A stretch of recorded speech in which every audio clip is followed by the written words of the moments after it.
Hello everyone. आज हम कक्षा 9 की प्रश्नावली 4 दो चरों वाले समीकरण के सवाल करेंगे। तो चलिए शुरू करते हैं।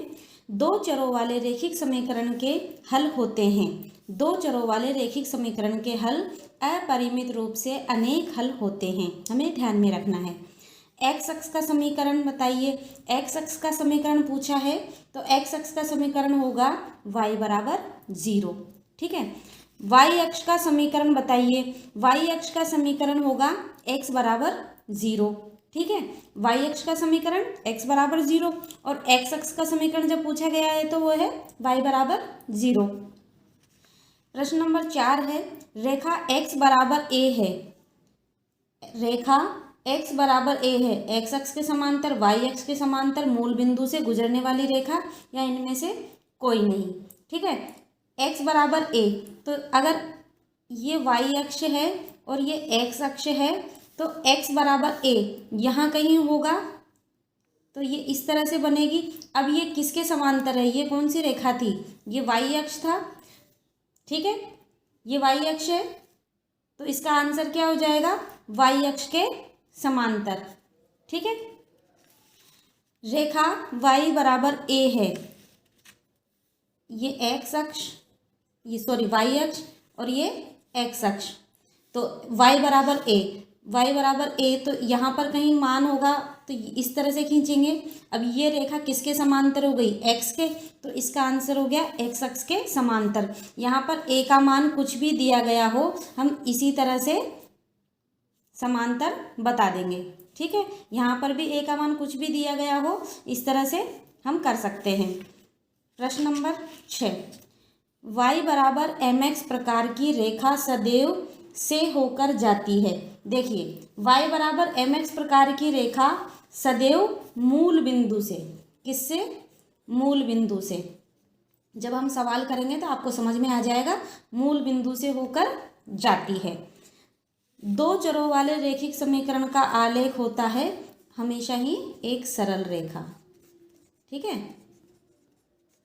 दो चरों वाले रैखिक समीकरण का आलेख होता है एक सरल रेखा। ठीक है, एक सरल रेखा। y बराबर mx प्लस c प्रकार का समीकरण उस रेखा को निरूपित करता है जो नहीं जाती। रिक्त स्थान में क्या भरेंगे हम? जो मूल बिंदु से होकर नहीं जाती। ठीक है।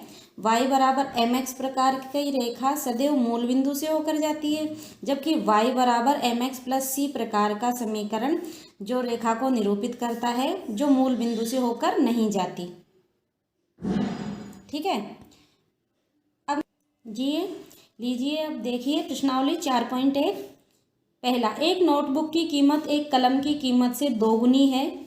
इस कथन को निरूपित करने के लिए दो चरों वाला एक रैखिक समीकरण लिखिए। मान लीजिए नोटबुक की कीमत x रुपये है और कलम की कीमत y रुपये है। ठीक है। 4.1 का पहला सवाल, माना नोटबुक की कीमत x रुपये है तथा कलम की कीमत y रुपये है, तो प्रश्नानुसार क्या कहा है? एक नोटबुक की कीमत एक कलम की कीमत से दोगुनी है। ठीक है, तो नोटबुक की कीमत हमने x रुपये मानी है। नोटबुक की कीमत एक कलम की कीमत से दोगुनी है, ये दोगुनी है। जब हम इसे समीकरण के रूप में लिखेंगे बराबर लगा के, तो हम दो गुना इस y को लिखेंगे। ठीक है, ये चीज़ हमको ध्यान रखनी है, ये बात हमेशा ध्यान रखनी है।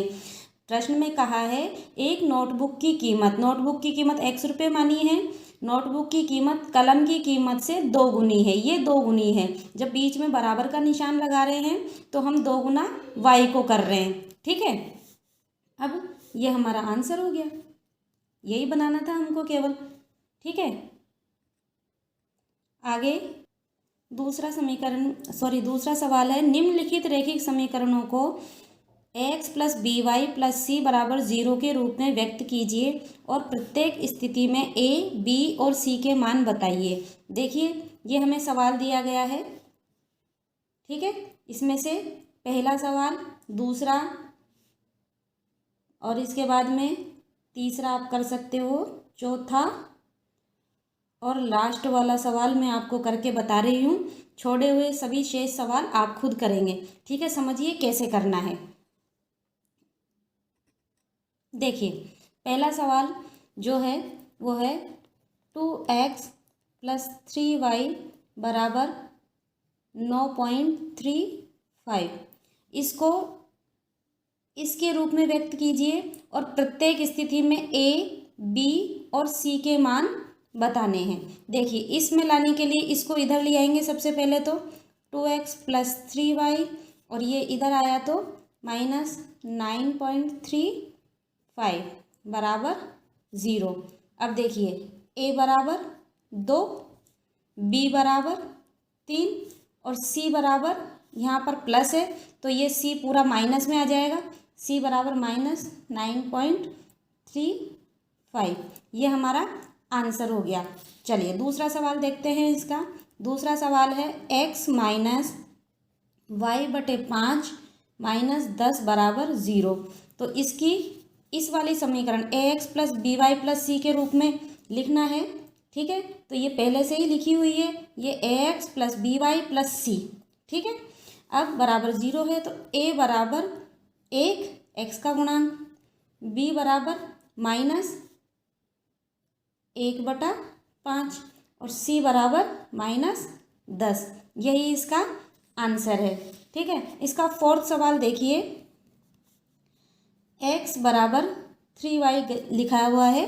ठीक है, तो इसको पहले x - 3y बराबर 0, तो a बराबर 1, b बराबर -3। अब इसमें c तो है ही नहीं है तो c बराबर 0 लिख देंगे। यही हमारा आंसर हो गया।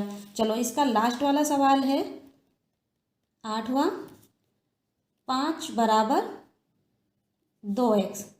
तो ये 5 - 2x हो गया बराबर 0। अब इसमें ax + by + c बराबर 0, इस रूप के लिए हमारे पास यही है। तो a बराबर x का गुणांक -2। ठीक है, और y का गुणांक y तो है ही नहीं तो y बराबर b बराबर 0 और c ये रहा, c बराबर 5। यही हमारा आंसर है। 4.1 के बाद में हमारी है 4.2। 4.1 हमने कंप्लीट कर ली। देखिए पहला सवाल है, निम्नलिखित विकल्पों में कौन सा विकल्प सत्य है और क्यों।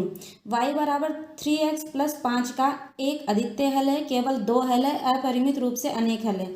मैंने शुरुआत में आपको बताया था कि हमें ध्यान में रखना है कि क्या ध्यान में रखना है कि देखो यहाँ पर x बराबर, यहाँ पर x का मान रखते जाएंगे तो इसके संगत y का मान निकलता जाएगा। इसी तरह से जब हम y के मान रखते जाएंगे तो x का मान इसके संगत निकलता जाएगा। तो समीकरण के अपरिमित रूप से अनेक हल निकलते जाएंगे। तो इसका आंसर हो गया अपरिमित रूप से अनेक हल। दूसरा सवाल, निम्नलिखित समीकरणों में से प्रत्येक समीकरण के 4 हल लिखिए। ठीक है, 4 हल लिखने के लिए हम क्या करेंगे, देखिए दूसरा सवाल कर रहे हैं, पहला आप खुद करना, देखिए कैसे करना है। ये हमारा समीकरण दिया गया है तो इसके 4 मान अपनी मर्जी से, x बराबर 0 पर इसका मान देखिए, x बराबर 0 पर ये वाली वैल्यू तो 0 हो गई, तो क्या बचेगा, y बराबर 9। ठीक है, दूसरा मान निकाल लेते हैं x बराबर 1 पर, तो यहाँ पर आ गया पाई + y बराबर 9, तो y बराबर 9 - पाई। ठीक है, 2 मान आ गए।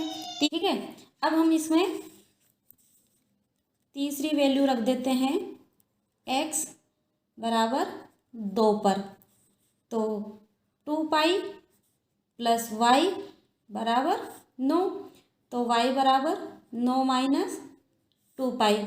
इसी तरह से इसकी चौथी वैल्यू भी निकाल लेंगे, x बराबर 3 पर, 3 पाई + y बराबर 9, y बराबर 9 - 3 पाई। ठीक है, या यहाँ पर x बराबर -1 - 2, किसी पर भी आपकी इच्छा हो जो मान रखकर हम इनका मान निकाल सकते हैं। ठीक है, अब इसके दोनों सवाल पहला और तीसरा आप करें। ठीक है। अब अगला सवाल हमारी प्रश्नावली 4.2 का है। तीसरा सवाल है, बताइए कि निम्नलिखित में कौन कौन समीकरण x बराबर 2y बराबर 4 के हल हैं और कौन कौन हल नहीं है। 1 2 3 4 5 सवाल दिए गए हैं, जिसमें से मैं आपको पहला अभी हल करके दिखा रही हूँ, दूसरा आप खुद करेंगे क्योंकि ज़्यादा अंतर नहीं है, और इसका चौथा सवाल और तीसरा सवाल ये भी मैं आपको हल करके बता रही हूँ। देखिए कैसे हल करना है। देखिए ये समीकरण हमें दी गई है तीसरे का पहला, जिसमें हमें बिंदु दिए गए हैं 0 और 2, और बताना है कि ये इसका हल होगा या नहीं। ये LHS है, ये RHS है। LHS को हल करने पर हम देखते हैं यहाँ पर x का मान तो 0 रखना है और y बराबर 2 रखना है।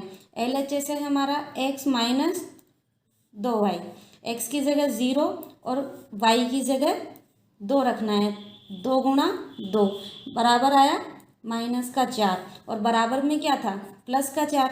तो ये दोनों एक दूसरे के बराबर नहीं है, तो ये इसको समीकरण को संतुष्ट नहीं कर रही है बिंदु, तो ये इसके हल नहीं है। ठीक है। इसके बाद में इसका दूसरा आप खुद करेंगे। तीसरा देखिए, इसका तीसरा सवाल है 4 और 0, ये x माइनस 2y बराबर 4 इसके हल है या नहीं। तो LHS, ये हमारा LHS है, इसमें x बराबर तो 4 रखेंगे और y बराबर 0 रखेंगे, तो ये वाले मान तो 0 हो जाएगा। x का मान आया 4 और 4, ये RHS था हमारा और ये भी 4 था, तो 4 बराबर 4 आ गया, यानी 4 0 समीकरण का हल है। इस तरह से हमें करना है। अगला देखिए, इसका चौथा सवाल देखिए।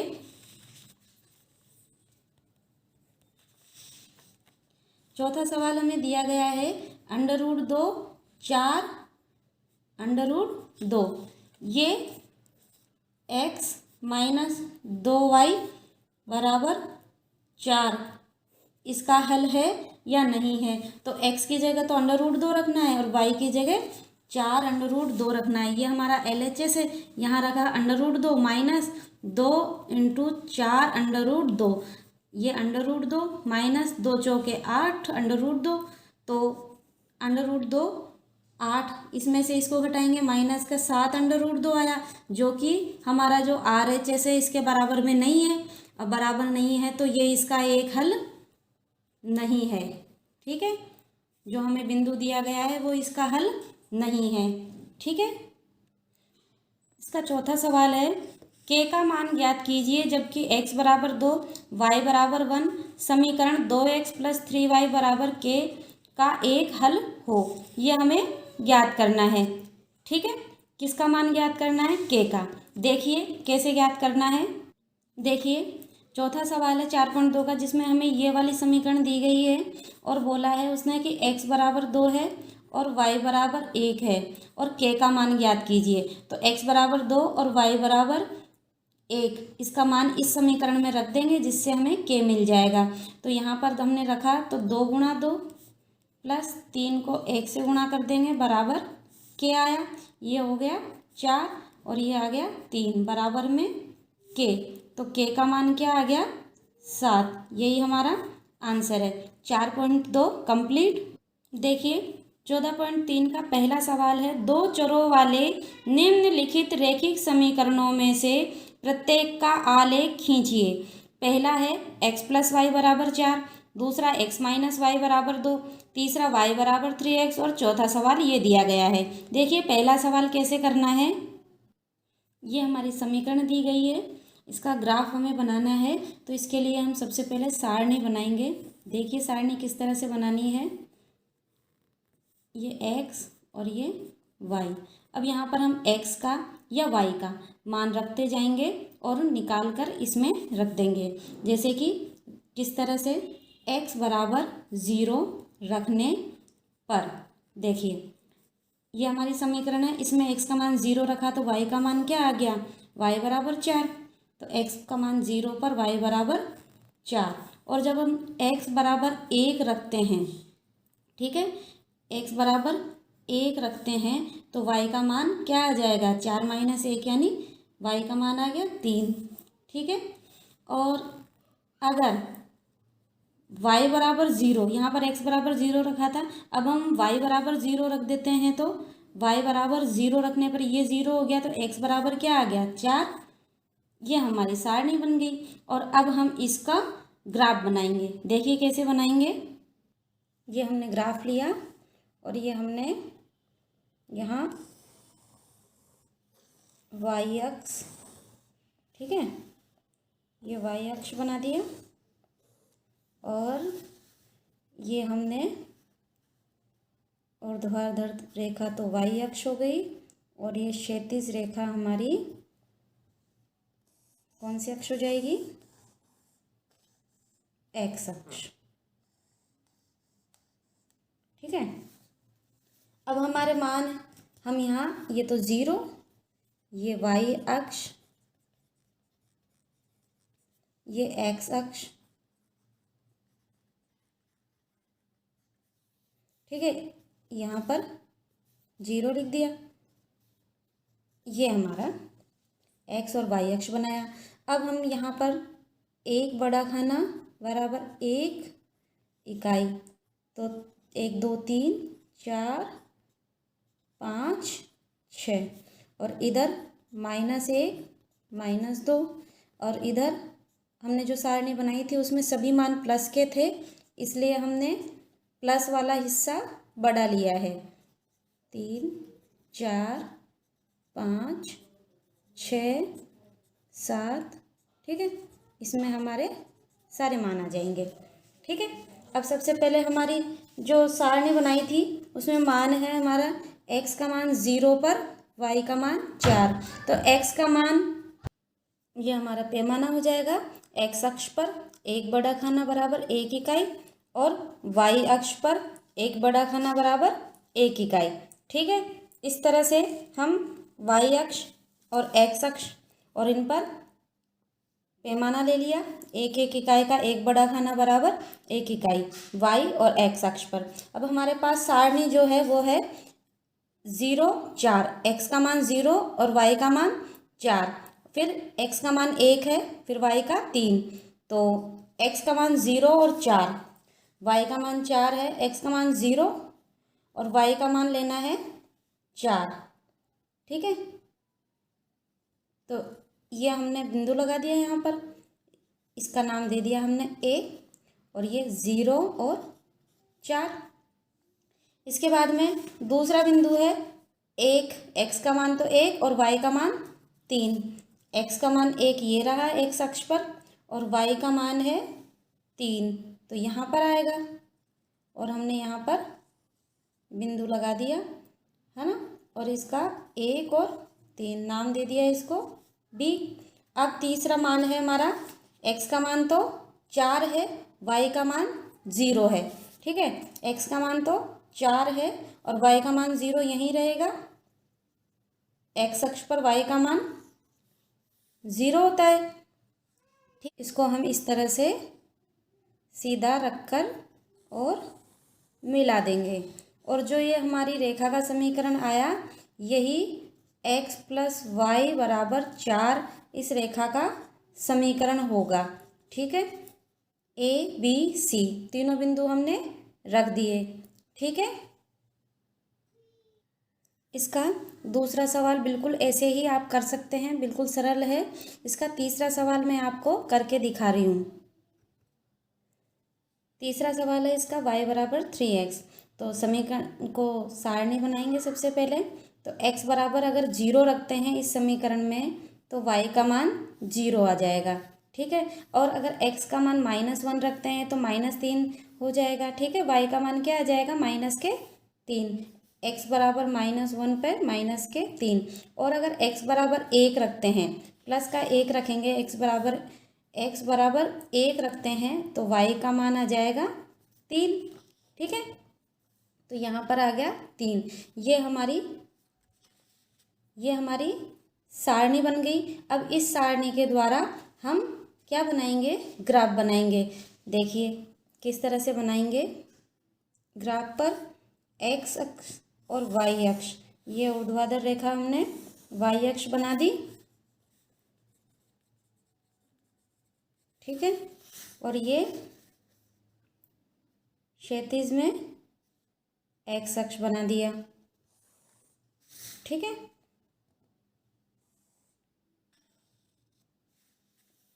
ये हमारा एक्स अक्ष, यहाँ पर मूल बिंदु, और ये वाई अक्ष, ठीक है। अब हमारी जो सारणी थी उसके बिंदु रखेंगे, तो इसके लिए पैमाना हम वही मान लेते हैं जो पहले माना था। एक्स अक्ष पर एक बड़ा खाना बराबर 1 इकाई, और वाई अक्ष पर भी एक बड़ा खाना बराबर 1 इकाई, ठीक है। अब हमारी समीकरण जो सारणी है बनी है वो है 0 पर 0 मान, ठीक है। तो x का मान 0 पर 0 यहीं पर होगा, और 3 तक यहाँ बना लेंगे हम, ज़्यादा बड़े मान नहीं है, 1 2 3 4, और इधर -1 -2 -3, और इधर +1 +2 +3, ठीक है। अब हमारे मान पहला था 0 0, तो ये तो पहला एक बिंदु हो गया ये। दूसरा था -1 -3, -1 -3, एक्स अक्ष पर तो -1 और वाई अक्ष पर माइनस, ये इधर माइनस में लिखेंगे तो -3 यहाँ आएगा, तो ये हमने बिंदु बना दिया, ठीक है। इसके बाद में तीसरा हमारा जो पॉइंट है वो है एक्स पर तो 1 और वाई पर 3, एक्स पर 1 और वाई पर 3, ये बन गए तीनों। इनको अब हम स्केल की सहायता से मिला देंगे, और ये हमारे पास रेखा प्राप्त हो गई y बराबर 3x की। ये वाला बिंदु था हमारा 1 3, ये 0 0, और ये वाला था -1 -3। नाम आपकी इच्छा अनुसार कुछ भी आप दे सकते हैं, P Q R A B C, कुछ भी इसका नाम दे सकते हैं। अब देखिए यहाँ पर ध्यान दिया आपने कि हमारी समीकरण थी y बराबर 3x, तो मैंने अभी शुरुआत में आपको प्रश्न में समझाया था कि y बराबर mx के रूप वाली समीकरण मूल बिंदु से होकर जाती है। ये मूल बिंदु है, तो ये देखिए y बराबर m की जगह यहाँ पर क्या है 3 है, तो ये मूल बिंदु से होकर जा रही है। अब देखिए इसका तीसरा सवाल, यदि बिंदु 3 4 समीकरण 3y बराबर ax + 7 के आलेख पर स्थित है तो a का मान ज्ञात कीजिए। देखिए इसको कैसे करना है समझिए। ये हमें समीकरण दी गई है, इसमें a है और इस a का मान ज्ञात करना है इस बिंदु पर। ये बिंदु दिया गया है जिसमें x का मान 3 है और y का मान 4 है। शुरुआत में जो लिखा होता है निर्देशांक वो x का और बाद वाला y का, तो क्या करेंगे x के स्थान पर तो 3 लिख देंगे और y के स्थान पर 4, और इस समीकरण को सॉल्व करके a का मान ज्ञात कर लेंगे। देखिए 3y बराबर ax + 7, ये हमारी समीकरण दी गई है, और इस बिंदु, ठीक है, ये बिंदु दिया गया है और a का मान ज्ञात करना है। तो इसमें हम x बराबर 3 और y बराबर 4 इस समीकरण में मान रख देंगे। तो यहाँ पर 3 गुणा में y का मान क्या है 4, a गुणा x का मान 3 + 7, ये 12, ये हो गया 3a + 7, और 3a बराबर 12 - 7, यहाँ पर आया 5, तो 3a बराबर 5 आ गया। तो a बराबर 5/3, ये a का मान हमारा आ गया। ठीक है। चौथा सवाल है, एक नगर में टैक्सी का किराया निम्नलिखित है। पहले किलोमीटर का किराया 8 रुपये है और उसके बाद की दूरी के लिए प्रति किलोमीटर का किराया 5 रुपये है। यदि तय की गई दूरी x किलोमीटर हो और कुल किराया y रुपये हो तो इसका एक रैखिक समीकरण लिखिए और उसका आलेख खींचिए। देखिए इस सवाल को कैसे करेंगे। कुल दूरी बराबर है x किलोमीटर। ठीक है। पहले किलोमीटर का किराया कितना दिया गया है, 8 रुपये। ठीक है, 1 किलोमीटर चलता है जब। और इसके बाद वाले के प्रत्येक किलोमीटर का किराया है 5 रुपये। कुल दूरी x थी तो 1 किलोमीटर का किराया 8 रुपये, तो x माइनस 1 इसका किराया, ठीक है, प्रति किलोमीटर के हिसाब से 5 रुपये है। तो इसका जब समीकरण बनाएंगे तो 8 प्लस x माइनस 1 गुणा 5 और बराबर में क्या आ जाएगा, y। ठीक है, जैसा प्रश्न में दिया गया है, प्रश्न के अनुसार हमने समीकरण बना ली। अब इसको हल कर लेंगे। 8 प्लस 5x माइनस 5 बराबर y। 5x माइनस y इसको इधर लिया है, प्लस 8 में से 5 गए तो 3 बराबर 0। यह हमारी समीकरण बन गई। अब इससे हम क्या बनाएंगे, सारणी बना लेंगे। सारणी बनाना बिल्कुल आसान है। x और ये y, x के मान रखते जाएंगे, y के मान आ जाएंगे। ठीक है, यदि x का मान 0 रख दें तो y का मान क्या आ जाएगा, 3। और यदि x का मान 2 रख दें, x का मान यदि 2 रख दें तो y का मान क्या हो जाएगा, 13। ठीक है, अगर यदि x का मान हम 1 ही रखें तो y का मान क्या आ गया, 8। इस तरह -1 भी ले सकते हो, आपकी इच्छा अनुसार x के और y के मान हम यहाँ कुछ भी रख सकते हैं। और फिर अब ग्राफ बनाना तो मैंने आपको अभी सिखा ही दिया, x और y बना के और ये बना लेंगे। ठीक है, आसान है, इसका ग्राफ आप खुद ही बनाएंगे। चलिए अगला सवाल करते हैं। देखिए, निम्नलिखित आलेखों में से प्रत्येक आलेख के लिए दिए गए विकल्पों से सही समीकरण का चयन कीजिए। ये दिया गया है, इसमें 4 ऑप्शन है, इसमें भी 4 ऑप्शन है। इसका ये वाला चित्र बनाया गया है, ठीक है, जिसमें 0 0 -1 1 और 1 -1 ये हमें दिए गए हैं। ठीक है, अब यहाँ जो इन बिंदुओं को समीकरण संतुष्ट कर देगी वही इसका आंसर होगा। अब यहाँ पहला है y बराबर x, इसका मतलब जो y का मान है वही x का मान होना चाहिए। तो 0 0 पर तो संतुष्ट कर देगी, लेकिन यहाँ -1 और 1 ये इसको संतुष्ट नहीं करेगा। इसके बाद में सेकंड है x प्लस वाई बराबर 0, तो x और y के मान रखने पर 0 मान आ जाए। इस तरह से ये 0 0 रखेंगे तो 0 ही आएगा। -1 और 1 को रखते हैं तो इन दोनों को जोड़ने पर 0 हो जाएगा। 1 और -1 रखते हैं तो भी इन दोनों को जोड़ने पर मान 0 हो जाएगा। इसका मतलब हमारा आंसर क्या हो जाएगा, इस वाले को केवल पहचानना है, तो हमारा आंसर हो गया इसका सेकंड।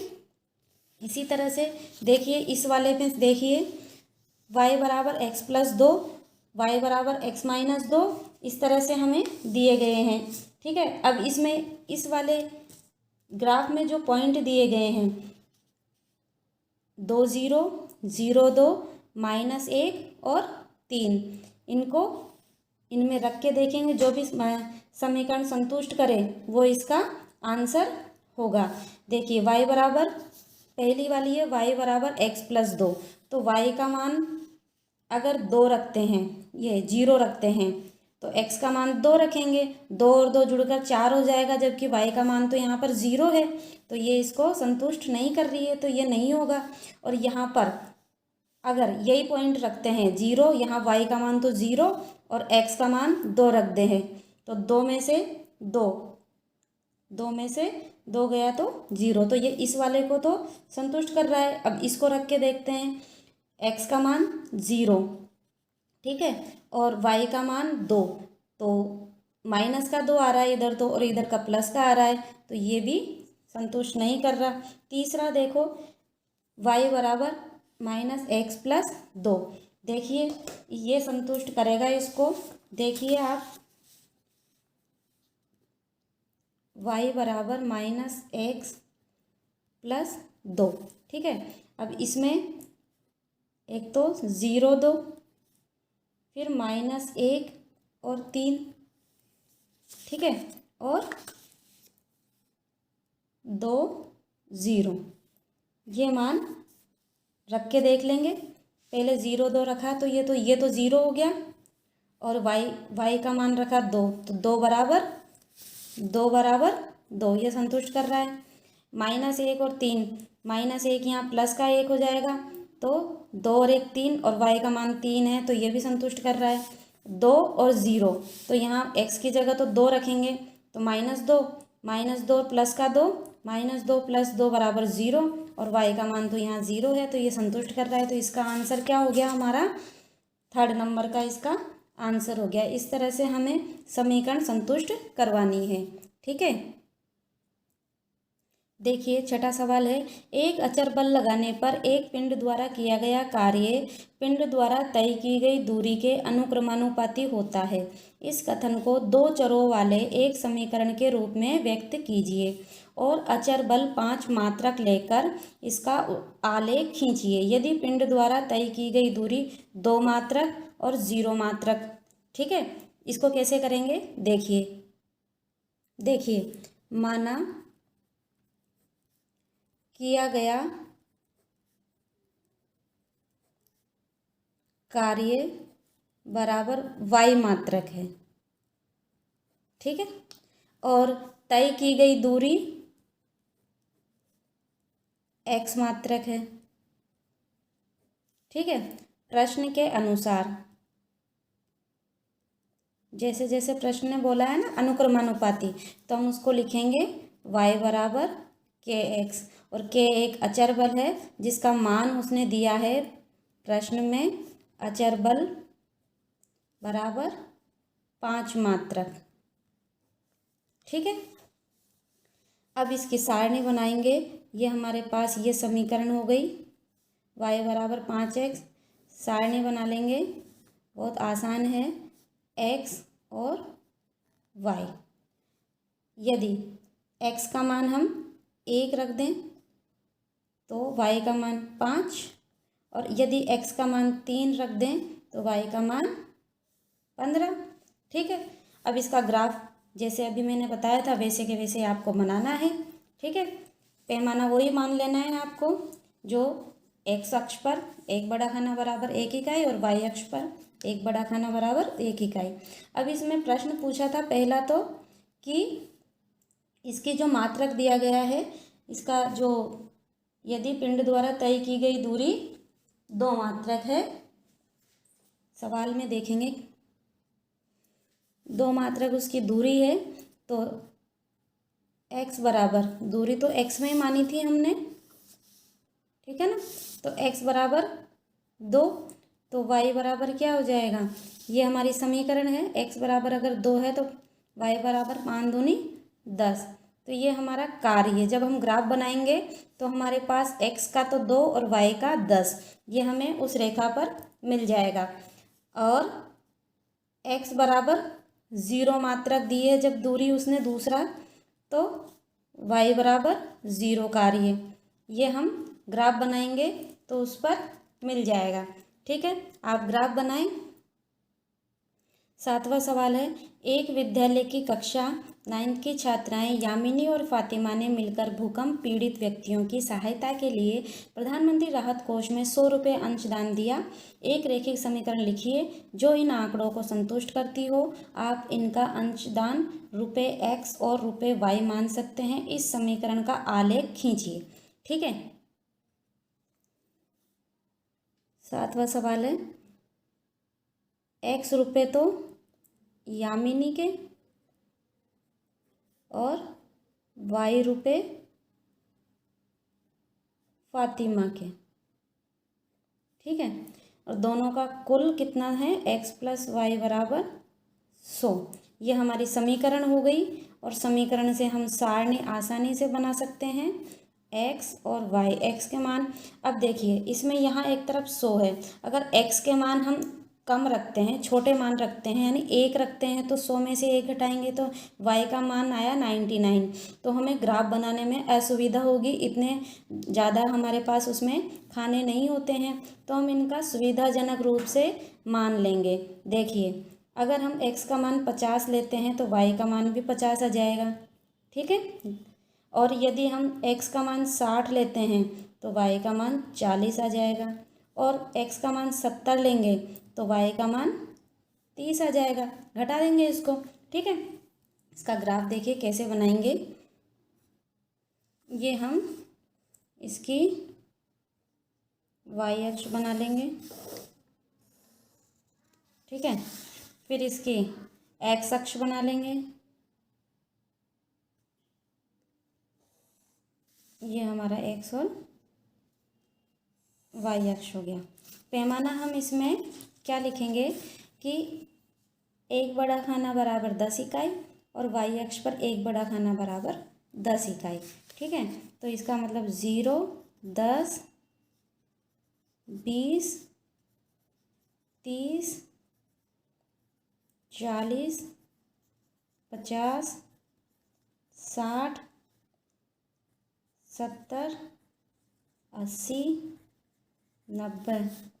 ठीक है, और हमारा जो सारणी का दूसरा y के जो मान है वो भी हमने प्लस में ही लिए हैं, तो यहाँ पर भी 10, 20, 30, 40, 50, 60, 70, 80, 90, 100, इसमें हमारे सारे मान आ जाएंगे।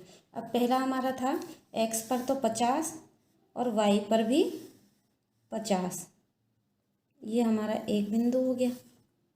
ठीक है, इसके बाद में था x पर 60 लिया था और y पर 40। x पर 60 यहाँ है और y पर 40। ठीक है, और फिर था 70 पे 30, 70 और y का मान 30। ये हमारे P Q R ये बन गए। ये 70 30, ये 60 40 और ये वाला 50 50। इनको बस हम मिला देंगे सीधी रेखा में और यही हमारा इसका आलेख होगा। ठीक है,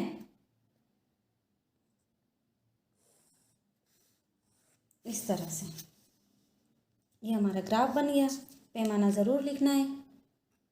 8वां सवाल है, अमेरिका और कनाडा जैसे देशों में तापमान फ़ारेनहाइट में मापा जाता है, जबकि भारत जैसे देशों में तापमान सेल्सियस में मापा जाता है। यहाँ फ़ारेनहाइट को सेल्सियस में रूपांतरित करने वाला एक रैखिक समीकरण दिया गया है। ये रैखिक समीकरण दिया गया है। ठीक है, सेल्सियस को यानी C को, सेल्सियस को x अक्ष और फ़ारेनहाइट यानी ये F को y अक्ष मानकर ऊपर दिए गए रैखिक समीकरण का आलेख खींचिए। तो इसके लिए हमें सारणी बनानी पड़ेगी।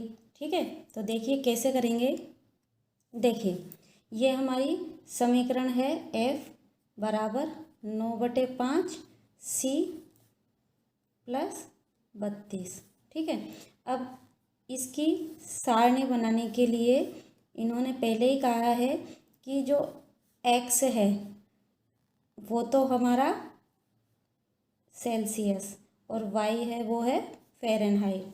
ठीक है, अब इनके मान रखते जाएंगे, जैसे हम पहले करते थे वैसे ही। आप यहाँ पर x यानी c, यहाँ पर कुछ भी मान देंगे आप, जैसे कि c 0 दिया तो f का मान जब इसको सॉल्व करेंगे तो आएगा 32।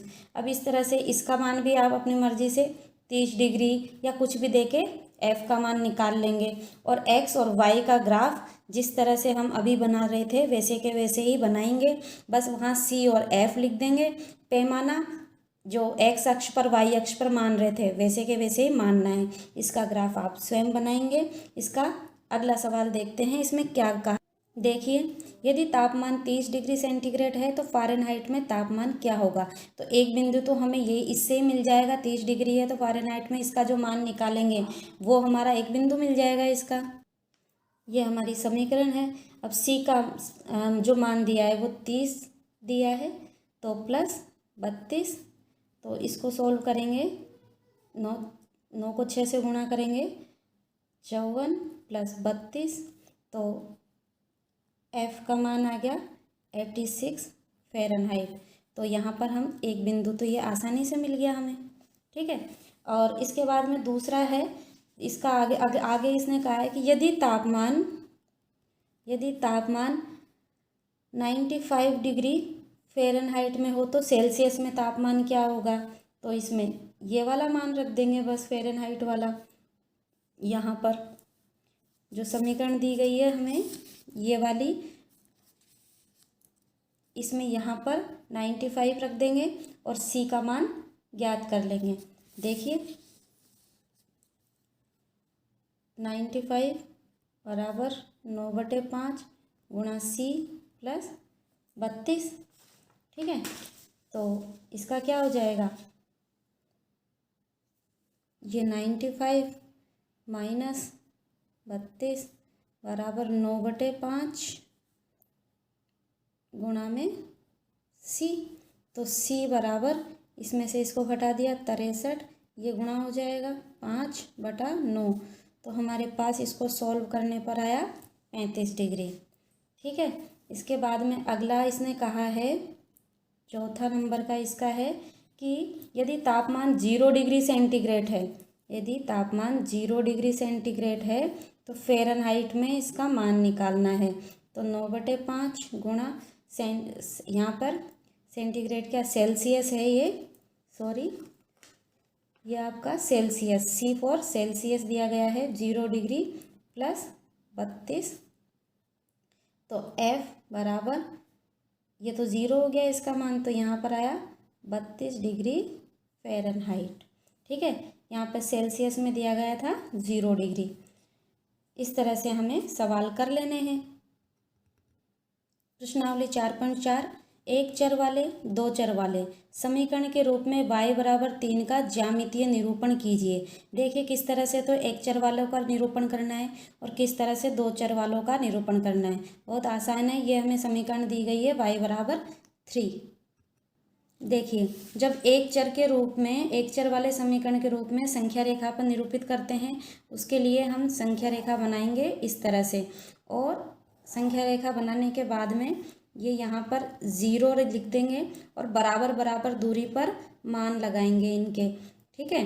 तो यहाँ पर ये माइनस प्लस दोनों तरफ 0 के ये चलेंगे, ठीक है ना। तो पहला जो सवाल है उसमें y बराबर 3 हमारी समीकरण दी गई है, तो y बराबर 3, तो ये अगर 0 है तो 1 2 और ये 3, तो y बराबर 3 एक चर के रूप में इस तरह से संख्या रेखा पर हम निरूपित कर देंगे। इसमें -1 -2 -3 इस तरह से ये चलेंगे। ये संख्या रेखा पर y बराबर 3 यहाँ पर निरूपित कर देंगे एक चर के रूप में। और अगर दो चर के रूप में निरूपित करना है तो हम इसको ग्राफ पर बनाएंगे, कार्तीय निर्देशांक पद्धति से निरूपित करेंगे। ग्राफ पर कार्तीय निर्देशांक पद्धति में दो चर के रूप में इसको, ये हो गया हमारा x अक्ष और ये हमारा y अक्ष, ठीक है। अब इसमें 0 1 2 3 पैमाना क्या है, एक x अक्ष पर और y अक्ष पर दोनों पर 1 बड़ा खाना बराबर 1 इकाई, ठीक है। अब इधर -1 -2 -3 और यहाँ पर भी -1 -2 -3। अब हमें तो y बराबर 3 का कार्तीय निर्देशांक पद्धति में दो चर के रूप में निरूपण करना है। तो ये हमारी y अक्ष, ये x अक्ष, ठीक है। अब यहाँ पर y बराबर 3, तो यहाँ पर होगा y का निर्देशांक 3, तो इस पर ये बिंदु हमने बना दिया और ये हमने y बराबर 3 इस तरह से, ये y बराबर 3 और इसके निर्देशांक x का तो 0 हो गया y पर और ये 3, इस तरह से हमें करना है, ठीक है। अब दूसरा सवाल है इसका, एक चर वाले दो चर वाले समीकरण के रूप में 2x + 9 = 0 का ज्यामितीय निरूपण कीजिए। एक चर वाले को तो हम संख्या रेखा पर निरूपित करेंगे और दो चर वाले को कार्तीय निर्देशांक पद्धति से ग्राफ पर, ठीक है। ये समीकरण दिया है तो इससे हम 2x = -9 और x = -9/2, इसको सोल्व किया तो -4.5, ठीक है। इसको संख्या रेखा पर निरूपित करेंगे तो इसके लिए हम एक सीधी रेखा स्केल की सहायता से खींच लेंगे। पहला है एक चर के रूप में, तो एक चर वाले समीकरण के रूप में संख्या रेखा पर निरूपित करेंगे तो -4.5 है, तो 1 2 3 और ये 4 के बाद में -4.5 यहाँ कहीं होगा, यहाँ इसका इन दोनों के यहाँ, तो यहाँ लिख देंगे हम x =